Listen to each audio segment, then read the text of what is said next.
Hi, welcome to the Positive Trends Indian Recipes. வீட்டில் இருக்க சிம்பிளான பொருட்களை வச்சு இன்றைக்கி நம்ம வீட்டில் ஆரஞ்சு ஐஸ்கிரீம் ரெடி பண்ணலாம். இன்றைக்கி இந்த வெயிலுக்கு ஒரு ஹெல்த்தியான வீட்லேயே ஃப்ரெஷ்ஷாக ஒரு ஐஸ்கிரீம் ரெடி பண்ணலாமா? 1 லிட்டர் அளவுக்கு நல்ல திக்கான பாக்கெட் பால் தான் எடுத்திருக்கேன். இதை நம்ம ஒரு கடாய்க்கு மாற்றிட்டு கேஸ் ஆன் பண்ணிவிட்டு இதை நல்லா ஃபஸ்ட்டு நல்லா காய வச்சுக்கலாம். ஒரு கொதி வரட்டும் பால் நல்லா. பால் கொதி வர வரைக்கும் நல்லா ஹை ஃப்ளேமில் வச்சுக்கோங்க. பால் நல்லா பொங்கி வர ஆரம்பிச்சிருச்சு. இதுக்கு மேலே நம்ம மீடியம் ஃப்ளேமில் வச்சுட்டு நம்ம நல்லா இந்த பாலை நல்லா திக்காகிற வரைக்கும் நல்லா சுண்டணும். அது வரைக்கும் நல்லா மீடியம் ஃப்ளேமில் வச்சுட்டு நம்ம இதை நல்லா திக்கான பாலாக ரெடி பண்ணி எடுத்துக்கலாம்.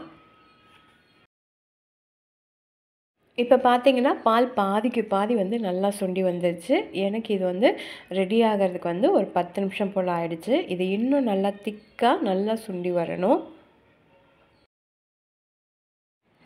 மறுபடியும் ஒரு 10 நிமிஷம் ஆயிருக்கு. மீடியம் ஃப்ளேமில் வச்சுட்டு இடையில இந்த மாதிரி நல்லா கலந்து விட்டுக்கோங்க ஒரு கரண்டி வச்சு. இந்த அளவுக்கு பால் நல்லா திக்காக வந்துடுச்சு. இதுக்கு மேலே நம்ம இன்னும் கொஞ்சம் நல்லா திக்காக வரணும்.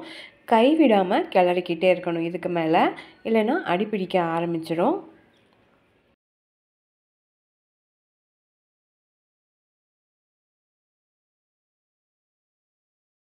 நான் 3 ஆரஞ்சு எடுத்திருக்கேன் இன்றைக்கி ஐஸ்கிரீம் பண்ணுறதுக்கு. இந்த மாதிரி கட் பண்ணிவிட்டு உள்ளே இருக்கிறதெல்லாம் எடுத்து நான் ஒரு டின்னுக்கு மாற்றிட்டு அதை ஒரு 3 மணி நேரத்துக்கு நல்லா ஃப்ரீஸ் பண்ணி நல்லா கெட்டியாக எடுத்து வச்சுருக்கேன். உள்ளே இந்த மாதிரி நல்லா எடுத்துக்கோங்க ஆரஞ்சுக்குள்ளே. இது பார்த்திங்கன்னா நல்லா கொட்டையெல்லாம் எடுத்துட்டு இதை ஃப்ரீஸ் பண்ணிக்கோங்க. எவ்வளோ கெட்டியாக இருக்குது பாருங்கள். ஸ்பூன் வச்சு கூட நம்மளால் உடைக்க முடியல. இதை இன்னும் ஒரு 5 நிமிஷத்துக்கு விட்டிங்கன்னா ஈஸியாக கொஞ்சம் எடுக்கிறதுக்கு வரும். ஒரு 5 நிமிஷம் கழித்து ஈஸியாக எடுக்கிறதுக்கு வரும் கொஞ்சம். அதுக்கப்புறமா ஒரு மிக்ஸி ஜாருக்கு நம்ம இதை எல்லாத்தையுமே மாற்றிட்டு இதை தண்ணி விடாமல் எந்த அளவுக்கு நைஸாக அரைக்க முடியுமோ அந்த அளவுக்கு நைஸாக அரைச்சி எடுத்துக்கலாம். ஜில்லுன்னு இருக்கும்போதே இதை நல்லா அரைச்சிக்கோங்க.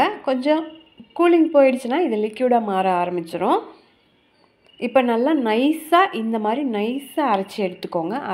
அரைச்சி எடுத்ததை இந்த மாதிரி ஒரு பவுலுக்கு மாற்றிக்கோங்க. இப்போ இது கூடவே நான் ஒரு 1/4 கப் அளவுக்கு பால் பவுடர் ஆட் பண்ணிக்கிறேன். இது ஃப்ளேவருக்கு நல்லாயிருக்கும், அதுக்காக தான். இப்போ இதுக்கப்புறமா நம்ம ரெடி பண்ணி வச்ச நல்லா திக்கான பால் நல்லா க்ரீமியான பால் இதையும் நம்ம இது கூட ஆட் பண்ணிக்கலாம். ஆட் பண்ணிவிட்டு நல்லா கலந்து விட்டுட்டு மறுபடியும் மிக்ஸி ஜாருக்கு மாற்றிட்டு நல்லா எந்த அளவுக்கு அடிக்க முடியுமோ அந்த அளவுக்கு நல்லா நைஸாக அடித்து எடுத்துக்கலாம். ஏற்கனவே நம்ம சேனலில் வெண்ணிலா ஐஸ்கிரீம் எப்படி பண்ணுங்கிற சிம்பிளான மெத்தடில் சொல்லியிருக்கு. வேணும்னா லிங்க்கு டிஸ்கிரிப்ஷன்லேயும் இருக்கும், மேலேயும் இருக்குது, பாருங்கள். இந்த வெயிலுக்கு நல்லா ஜில்லுன்னு ஃப்ரெஷ்ஷாக வீட்லேயே ஆரஞ்சு ஐஸ்கிரீம் எந்த ஒரு கெமிக்கலும் இல்லாமல் ஃப்ரெஷ்ஷாக வீட்லேயே ரெடி பண்ணலாம். இப்போ நல்லா அரைச்சி எடுத்ததுக்கப்புறமா அதே கப்பில் எந்த கப்பில் பால் பவுடர் அளந்தானோ அதே கப்பில் 1/4 கப் அளவுக்கு வெள்ளை சர்க்கரை அதையும் நம்ம சேர்த்துட்டு அதையும் அரைச்சிட்டு எடுத்துக்கோங்க. இப்போ ஆரஞ்சை நம்ம அரைச்சி எடுத்த இந்த லிக்யூடை இப்போ இதுக்குள்ளே ஊற்றிட்டு நம்ம இதை ஒரு நைட்டு ஃபுல்லாக நல்லா ஃப்ரீஸ் பண்ணணும்.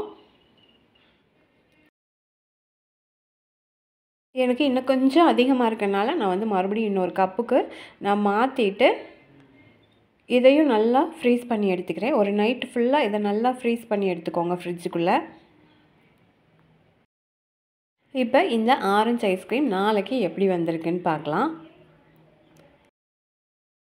9 மணி நேரம் நல்லா ஃப்ரீசரில் இருந்திருக்கு. நல்லா கெட்டியாக ஐஸ்கிரீம் சூப்பராக ரெடி ஆகிடுச்சு. நான் இப்போ இதை உங்களுக்கு கட் பண்ணிவிட்டு காமிக்கிறேன் எப்படி வந்திருக்குன்னு.